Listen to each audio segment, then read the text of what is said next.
Hi everybody, my name's Sophia from the Prenatal Snug, the online sanctuary helping mums-to-be to have much better births. And today I'm joined by first-time mum Linda. Hello. Hello.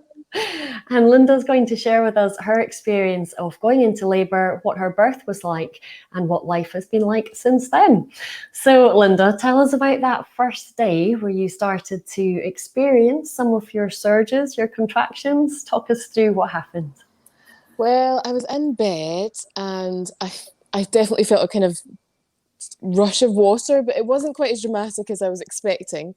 It definitely seemed like something to check. So I went and got my fiance Graham, and he was quite, honestly, really didn't seem to care. He was just like, really, do I have to get out of bed? Because it was really properly 2 a.m. in the morning. And we went to the hospital. She told me that the midwife checked me and said I wasn't in labour, so not to worry. And when I went back, I was feeling some pains, which were kind of like a strong period pain type of thing. It didn't feel to me like what I was going to expect. So I called again and I got the same lady, and she said, no, it's definitely not labour. It's just your cervix is softening. So I went through the whole day like this, believing that it was just my cervix softening. Luckily got my sister in, who's a GP, who the whole time knew I was in labour, but for some reason we didn't communicate the fact that I didn't realise I was in labour. So I had no idea, basically, that I was having any of the first stage labour. I just thought it was just going through something else. So if you had known at that point that you were in labour, what do you think you would have done or felt differently? I don't think I would have done anything differently, because I was thinking this is a bit uncomfortable, so I'm going to start doing the relaxation things that I've been taught. So I didn't do anything really differently. Maybe I might have called people and been like, I'm in labour, but that was pretty much it. I did text people and said, there's something happening, but I don't know what it is. It's definitely not labour, so don't worry, type of thing. But a friend called me in the middle and I said, I cannot speak to you. It's just too much. And Sarah's like, how could you not realise that? That's my sister. If you can't speak to someone because of the amount that you're feeling, then you're going to be in labour. But didn't clock it. And so at what point did you suddenly realise that your sister knew for sure you were in labour, but you were still just like, just some stuff going on? How do I describe? She said, how often are you getting these feelings? And I said, there's probably not really a gap between them, because I had been using a little app for hypnobirthing to keep me doing the right breathing counting. Yeah. And it told me about an hour before or something, I can't remember exactly when, but it told me that I should be going to hospital. I was like, interesting. If I had been in labour, I should have been in hospital a long time ago. And she was like, wait, do you think you're not in labour? And I was like, what? And she's like, you're definitely in labour. I don't know how you don't realise. And she phoned my fiance as well, and she told him, and he was the same. He was like, no, but she's not in labour. And we both took quite a lot of convincing. But it got to the point where I couldn't move, basically, and she suggested getting into the car to the hospital, and I had to get an ambulance because I couldn't get between the hallway and the door. And that's when it became very apparent that I was definitely in labour. So yeah. This is real. Something is actually going on here. Yeah. And so when the paramedics turned up, what do you think they were expecting to see, and how were you when you kind of come into my home? Yeah, they were. I know I was on the floor, so it's hard to.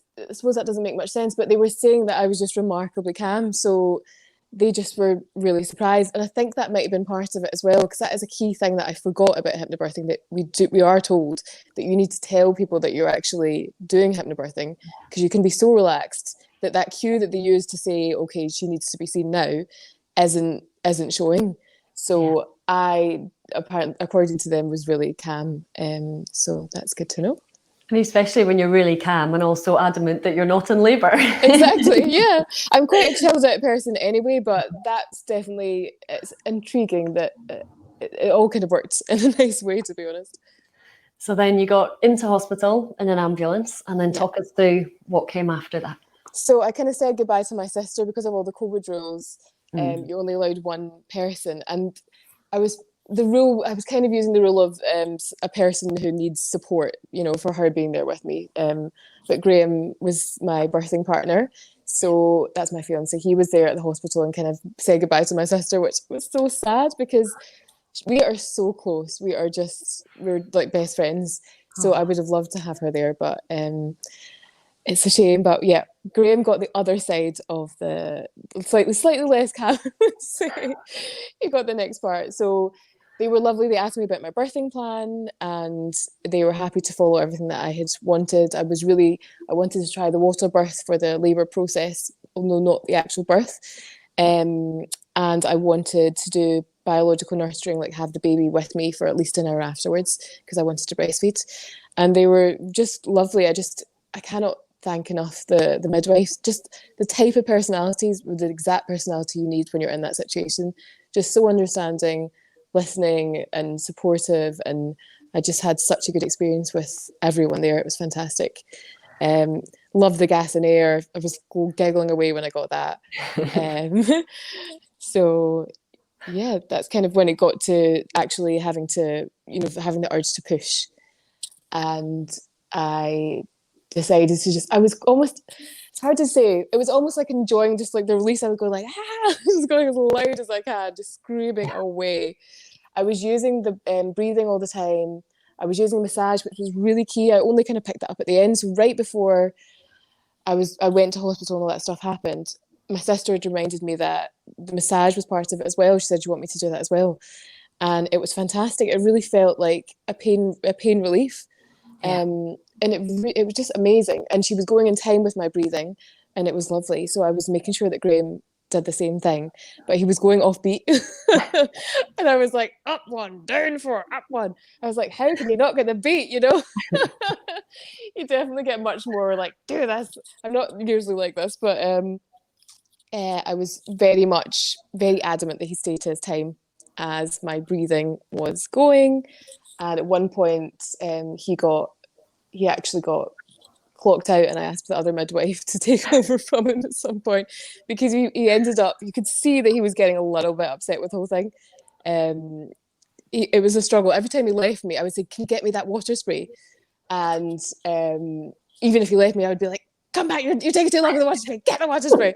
And then the water spray would be quite aggressive when the water spray came to me. I did feel that there was an element of aggression in his water spray, but it was good. It's power. It's all power. Exactly. And sometimes just being able to have those little moments of release, that, something that just breaks the intensity of what's going on in that particular moment can make a really big difference as well, can't it? Definitely. All of those things helped. The water spray was amazing. The massage was fantastic. The breathing, the gas in air, I don't even know really how much they helped, but it was funny at the time when I took it, so it must have done something. So it's quite amazing, really, to think that you had all of those kind of hypnobirthing skills and tools up your sleeve, but weren't really having to use them when you were at home. Not so much because you wouldn't have benefited from them, but because in your mind you were still going, "I'm not in labour, therefore I don't need to use them." Well, no, I actually was using them. So this is the thing. Good. I was using them the whole time. So the whole of that first stage, I was thinking it's not labour, but I was still thinking it's still uncomfortable. So I'm going to use these breathing techniques the whole time. And I'm a dentist. I'll tell people to do breathing techniques for injections. It's something I really can see the benefits of. So I would do that if I was having an injection anyway. Hypnobirthing was just taking it to the next level for me. So I was, every time I got a contraction, which I now know it to be, I was doing my hypnobirthing breathing from the very, very start. So from that first stage, I was doing it the whole time. So actually that's absolutely perfect. And again, it goes back to what we share with anybody who's practicing hypnobirthing, is to, even if they're having Braxton Hicks, the body's kind of warm up contractions, is use them. If you're stuck in traffic, use them. If you're constipated, use them. It's just like, use them as much as you possibly can, so that on the day you're not like, "Oh, so I'm feeling all these sensations, I don't know anything about, oh, this is painful or this is uncomfortable, I must try and do that new technique." It's like, you really want all those things to be as much second nature as possible, so that you can feel the benefits and going through.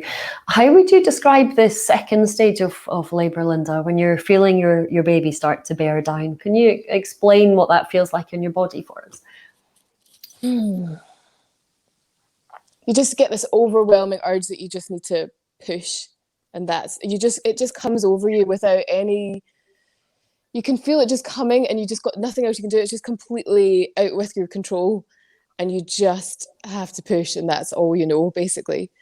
So I know I was using the word pain, but it was like a period pain, so to me that isn't that bad. It was overwhelming, and I couldn't do much else throughout it. But the first stage was so different. The second stage, it was it was definitely a pain, but I was just seeing it as this baby is coming, Yeah. and let's get him out. Oh, So and yeah. then did you manage to go straight to breastfeeding once he was out, some skin to skin? What happened Yeah. after that bit? So we had, it was amazing. So I was expecting an hour, but we ended up actually having 2 hours, skin to skin, without any checks of the baby or anything done. So we just had that contact from the start, which was lovely. He didn't actually start breastfeeding. He was kind of going around it, but it was just lovely to have that. So he was very close, but he wasn't quite there. Right afterwards, as soon as I got into the ward, one of the midwives just kind of, I told her that he hadn't actually fed, and she just kind of threw him on, and he just started feeding. I don't know even how she did it. I was just like, someone's going to teach me what she just did there. But he had a really good feed. So yeah, so very quickly, very early on, we started breastfeeding, which was what I wanted to do, which is great. Yeah, amazing. And so even just when I hear you talk about it, everything is just so calm. And so like, this is just the process of what happens at which point and when. What would you say to any other first-time mums who are, still pregnant and anticipating the birth in whatever format that is? What kind of words of wisdom would you share with them? Yeah, I just think, no, for me, the birth plan was key, because I just wanted to know that the things that are important to me are going to be translated. Just think of your end goal. I guess that's what it was for me. It was just like, you're meeting your baby, and this is it, good luck. That's the main thing. The hypnobirthing is fantastic. I've learned that how good it could be from a friend who said that she actually, on her second baby, actually enjoyed it. She enjoyed the process of labour, which isn't something you hear often. So I was quite keen to do it. And then my friends, all of my best friends, ended up doing it. So it just comforted me so much, and it's something that really goes with my mentality anyway. Yeah. It's not even some people say it kind of airy fairy or whatever, but to me as a dentist, it is scientific. If you're relaxed, everything's better. If you're stressed, everything's harder. It's just your body will not do all the right things when you're stressed. So much as you might have seen it as a kind of stress, the way I was reacting, and Graham would probably say that with the actual second stage, to me it was just what I had to do to have the baby. Well, you're listening to your body and you're responding to what your body's saying. And as you said there earlier, when you were feeling what you might describe as pain in the second stage, when you were having that massage, it was instantly like that pain was being relieved. Yeah. And that is because we're releasing the endorphins and the oxytocin back into your system. And they are like your body's natural opiates. So it's the best possible thing that you can do. And particularly, as you said, being a dentist, then you know what happens when people sit in the chair and they're petrified, and you can translate all of those hypnobirthing skills right back into the dental surgery and make a massive difference for everybody that's in there. One of my friends, who's also a hypnobirthing teacher, she says that whenever she goes to the dentist, she's not a fan of the dentist. Apologies, Linda. She's not a fan of the dental profession, not you personally. Yeah. And whenever she goes and sits in the chair and the dentist says, open wide, and she goes, just a second. And then she sits and she breathes, and then she'll say to him, when I'm ready, I'll go like this.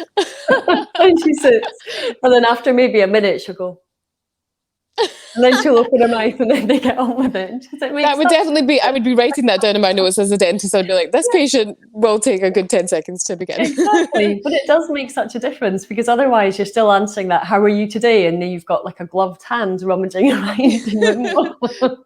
And again, as we were chatting just before we started to record, it's the difference of a positive birth and a positive experience of being at the dentist, whether you need an extraction or a filling, and whether you need to have any kind of intervention or all the pain relief available when you're giving birth. What makes the difference is how you feel about that experience. Definitely. And as you said there, you had amazing midwives. They were compassionate, they were empathic, they were listening to you, they were following your birth plan. Obviously, if there'd been a need for them not to go with your birth plan, there was obviously room for discussion by the way that they were interacting with you otherwise. So all in all, that makes the whole thing an amazing experience. Yeah, definitely. So good for you. Now, you are a member of the Prenatal Snug for a little bit towards the end of your pregnancy as well. What was your experience being in there? Was there any specific things that you can think of that I think it's just always good to be around people with your mindset at the end of the day. I think that's one good thing about the internet, is that you can be in your own world, but find the people that are thinking as you are. And I've done that with the hypnobirthing, and I was doing reusable nappies. So there's a wee group that do that, and that's really helped me and motivated me. And all these things through lockdown in particular have been really, really useful. So having that group is really good to know, and all the videos and just reminding you to calm down, and just the constant reminders. I think that's the thing about, you know, you're always scrolling, you're always seeing, and it's just reminding you, don't get into this mindset. Remember to always be calm. And it's just good to have those tools. And I was using it with pregnancy, going to sleep, and finding ways to just chill out in the evenings when it was really hard to get to sleep, and everything else was just, you were just so tired. And in every way it can help you to relax. So yeah, I was using it. Good. And as you say, that's such an amazing thing in itself, is just having the recognition of being around those people. And as you touched on earlier, it's so often the way that you hear lots of negative stories, and we don't hear the kind of positive stories of I enjoyed my birth as much as we hear the negatives. I'm pleased to say in the main, I do hear those stories a whole lot more than the negatives. But the negatives are the ones that make the headlines. The negatives are the ones that get talked about the most, because people are so busy trying to process those, or are experiencing so many negative knock-on effects from those.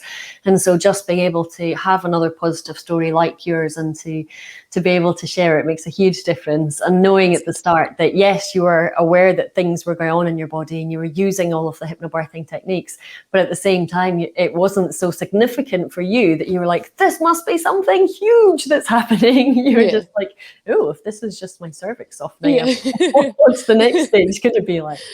So no, all amazing. Anything else you would like to add or to share? I don't think so. No, just good luck, and just you've made a good choice doing hypnobirthing in any form. I hope it works for everyone, and hope you have the most positive birth you possibly can. Fab. Thank you so much. Lots of love. Bye bye, everybody. Bye.